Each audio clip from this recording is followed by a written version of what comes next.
So focus and attention and also meaning, and we are so conditioned to find meaning in our emotional energy. We are trained by psychology and psychotherapy, and this is not a slam on psychology and psychotherapy because they absolutely have their place. I'm not saying they're bad or wrong. I'm just saying that we are taught to go on a hunt for, why am I feeling this way? What's wrong with me? That's one of the big questions we always ask when we are feeling low in on our emotional energy. What's wrong with me? And the minute we start asking those questions, we're starting to place our attention on this low end of this energy wave. And as soon as we do that, we begin to drop the quality of the wave, drop the baseline frequency of the wave, and we get stuck in emotional energy that doesn't allow us to come back out and live out that high expression, that outer expression of that creative self. This is what happens to emotionally defined people.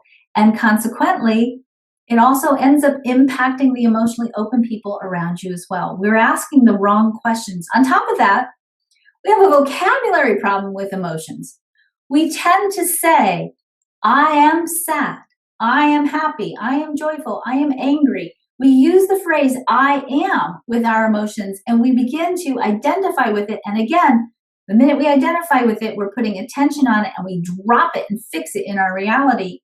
You are not your emotions. There's no identity there. This is a flow of energy. You aren't being your emotions. Beingness actually happens in a totally different part of the chart.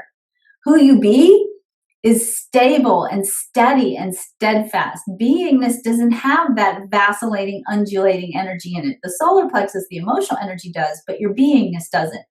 You cannot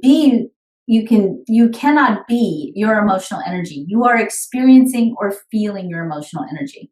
The analogy I always use with my students is think of a screen door.